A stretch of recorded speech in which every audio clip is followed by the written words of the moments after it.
Hi everyone, welcome back to an Explore Literature. We'll discuss a poem by Sharan Kumar Limbale here, that is White Paper. Sharan Kumar Limbale is a Dalit writer, so this poetry talks about how there are atrocities against the Dalits, how they are discriminated and they are marginalized in the society. So these all themes will be discussed in detail, so watch till the end so that you won't miss any point. And if you haven't subscribed the channel, please subscribe it. We are very close to 20k subscribers. So please also complete that target and also share this video with your friends and among your class group. Now let's talk about the poet Sharan Kumar Limbale. So Sharan Kumar Limbale was born on 1 June 1956 and he is a Marathi language author, poet and a literary critic. He has penned more than 40 books and his best known book is his autobiography, which is named as Akar Mashi, published in 1984. Akar Mashi has been translated to several other Indian languages and English. The English translation has been published by Oxford University Press with the title The Outcast. Alright, so this was all about Sharan Kumar Limbale. Now we'll talk about the poem. Firstly, we'll read it line by line. Then we'll understand the meaning of the poem. I do not ask for the sun and the moon from your sky, your farm and your land, your high houses or your mansions. I do not ask for gods or rituals, caste or sex, or even for your mother, sisters, daughters. I ask for my rights as a man. Each breath from my lungs set off a violent trembling in your takes and traditions, your hells and heavens, fearing pollution. So in the very first para we get to know that the poet is talking about the basic fundamental rights which the constitution have assured them, that as a human we have the certain rights that okay, we'll be treated equally, we'll have our dignity, we'll have some freedoms. So that all is assured to us through humanity as well as through our constitution. So the poet is asking that I'm neither asking a sun or moon. I'm not asking something that is unachievable. That I'm not even asking about your houses, your any personal belonging. I'm just asking for the basic rights which must be given to me. And he is also not asking for any gods or rituals, that I don't want that you people share your gods with us. We don't want that. We only want is that you have to provide us some basic rights. We should be treated equally and we should have some dignity. Or even for your mother, sisters and daughters, that neither I'm asking for your mother, sisters and daughters. We are not asking something that you cannot provide us. We are just asking something very basic, that is very much humane, that you have to provide us some respect, dignity and equality. I ask for my rights as a man. That I'm asking my rights which as a human, as a man I should get. Each breath from my lungs set off a violent trembling in your texts and traditions. That whenever I come to your dwellings or whenever you see me or whenever I breathe, even my breathing causes a trouble to you people, you so-called upper class people, that you are even frightened of my presence in your texts and traditions, your hells and heavens fearing pollutions, that all your gods and traditions and rituals, everyone is fearful of me. Everyone just want that I should not be there because you have that fear of pollution, that I am the impure being and I can pollute your whatever dwellings are there or the rituals and traditions. Now coming on to the next stanza.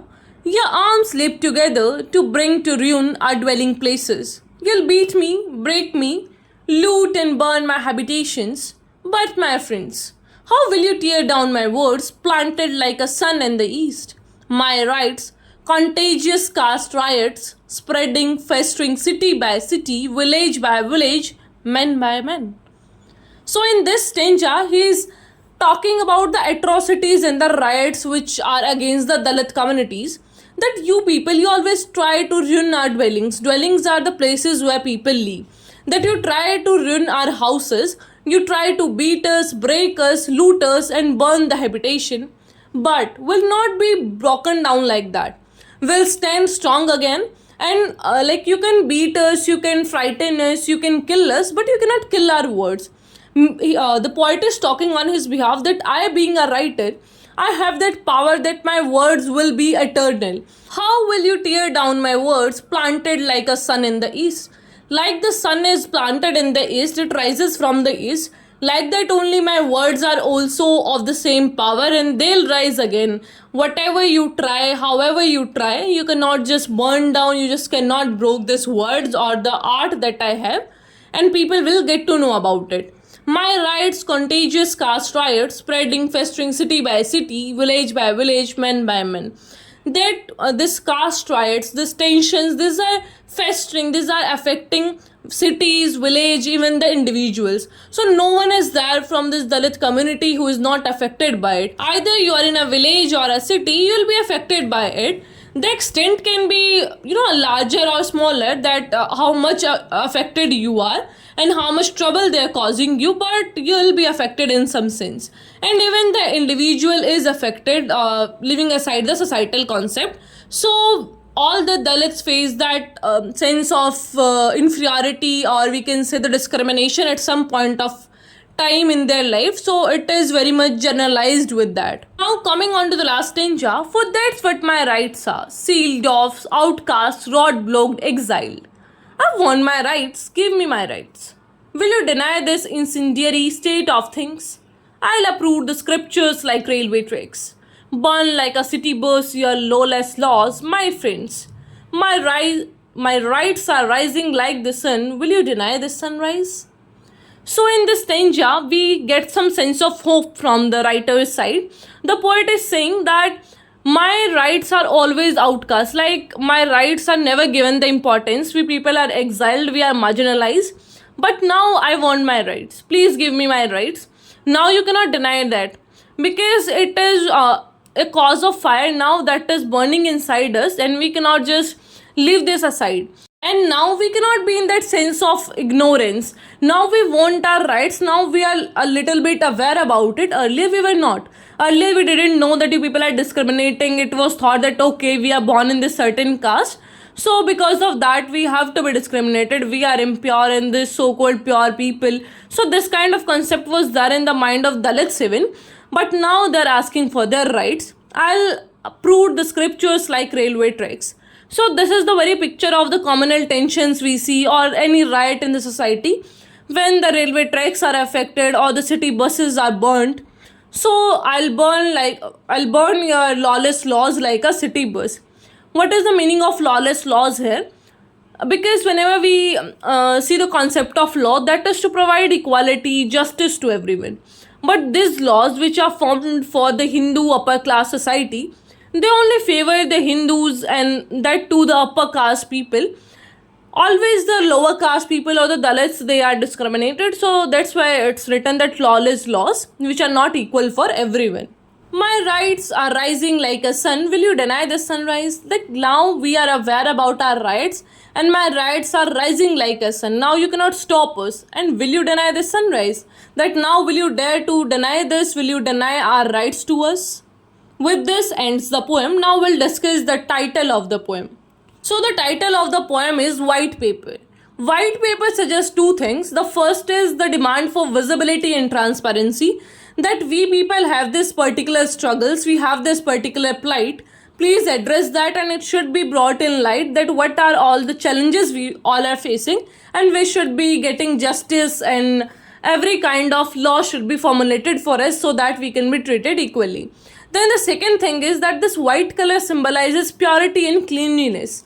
So this is very much ironic that you're talking about the Dalits, who are generally associated with the dirt, filth and everything, that these people are impure, and then the color of purity and cleanliness is used, that is the white color.